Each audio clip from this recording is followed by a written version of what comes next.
So why did Andrew Tate get banned? They did not tell me. They did not send me an email, no correspondence. I certainly didn't break terms of service. I guess that's why they couldn't send me an email and explain why. Nobody told me, whether it was YouTube that banned me or Meta that banned me. They banned me instantly and forever without any kind of correspondence. They've not told me why. They've not told anyone what I did. The media machine, in synchronization with the ban, we can call that coincidence if you want to believe in such things, came out with some kind of bullshit explanation that I'm misogynistic or some garbage. But the actual social media companies themselves provided no explanation at all, no correspondence at all. They just deleted me. That was it. Now, are you doing anything about it? Are you having your legal team trying to find out why they did that, or you're not taking any action right now? I do have a lot of things happening behind the scenes. However, and perhaps I'm becoming optimistic in my old age, but I believe that in due course, the social media companies will realize the mistake they made. I think that, and like I said, I don't have intimate knowledge of the workings of social media companies, but assuming they are semi-professional to any regard, and that is a big assumption, but let's assume they're professional.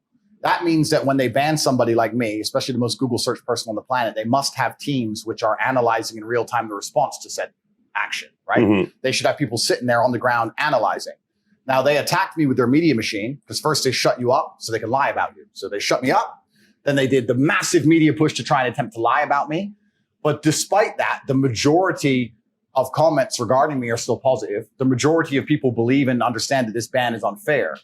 And if these companies have any degree of professionalism, they're analyzing this in real time and they're understanding that this makes us look very bad. People didn't believe the lie. People didn't believe what we attempted to smear this man with. Nobody is buying this narrative. And this is going to have a negative effect on us for a very, very long time. Because when you're in charge of the world, which they are, as soon as you're no longer seen as just and fair, you're seen as tyrannical. And once you're seen as tyrannical, then there's going to be some kind of mass movement against you. So if I was a social media executive, I would sit and I would analyze the data and I would say, listen, guys, we will have a monopoly. We want to retain our monopoly. Let's be smart here. Being known as tyrannical amongst the public consciousness across the entire planet is going to make it very difficult for us to hold our monopoly for a longer period of time, as opposed to being seen to be fair. Even if we're biased, we must be seen as fair. Sure. As soon as we're seen as tyrannical, right, that's when the revolution. Look at Ceausescu. As soon as you're a tyrant, that's when everyone hits the streets. Yep. So I think that if they have any kind of serious data monitoring and if they have any kind of serious business professionalism, they are now talking in dark rooms, understanding that this has played out very badly for them. And if they intend on keeping their monopoly into the future, that they need to change something. Maybe I'm being optimistic, but we will see. Who was the first one to take you off? Meta. Meta was first. So Meta. Facebook, Instagram. Facebook, Insta, bam. Okay. And then it was a domino effect. Yeah. So Meta took me down. So it's quite interesting, actually. I had a YouTube channel for a while. It was never so large. I had 738,000 subscribers. It took me a long time to build it up. I got a strike on YouTube, which prevented me from posting. It's got a strike. No big deal. The next day, Meta took me down, deleted my Facebook and my Instagram. The press came out at exactly the same time in sync, saying that I'm a misogynistic, dangerous person, that I'm harmful, that I am the reason that the world is not a perfect place, world hunger, you name it, all my fault.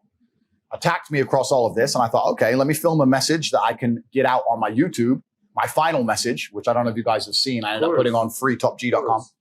Let me film my final message explaining how this is unfair and unjust. We filmed it, we produced it, we got it all edited within 12 hours, head to toe ready to go, but we couldn't post it because of the YouTube strike. So we're waiting for the YouTube strike to expire. A few hours before the YouTube strike expires, guess what happens? They banned me from YouTube. Then they banned me from Discord. Then they banned me from Airbnb. They banned me from Stripe. I can't even remember. Airbnb? It was just emails coming in faster than you could believe. Ban. So it wasn't just the socials. Oh, no. The Matrix presses a button, my friend. Yeah. And every app on your phone stops working. Uber. You name it. Uber. Stop. You name it. Wait, you can't use Uber? Well, I can use Uber. You just start a new account, right? But yeah. Oh, sorry, Uber. Catch me. But yeah. Your main account on Uber was taken. They take everything from you. Everything. Coordinated effort all at once. Coordinated effort all at once. Every single one of them just goes, no. Delete. And they come at you with everything. And Stripe. Banks. Payment processing. Oh, and banks. UK-based banks as well. High street, banks. But I can name Santander, HSBC, Barclays, etc. all at the same time. Banks. Oh no, sorry, to change. We've decided because blah blah, some bullshit, some letter, close your accounts. So they take all your banking, they take your payment processing, they take all your social media presence, they take your Discord, they take your Skype, they take all your accounts, your ability to communicate with people, and then they lie about you in the press.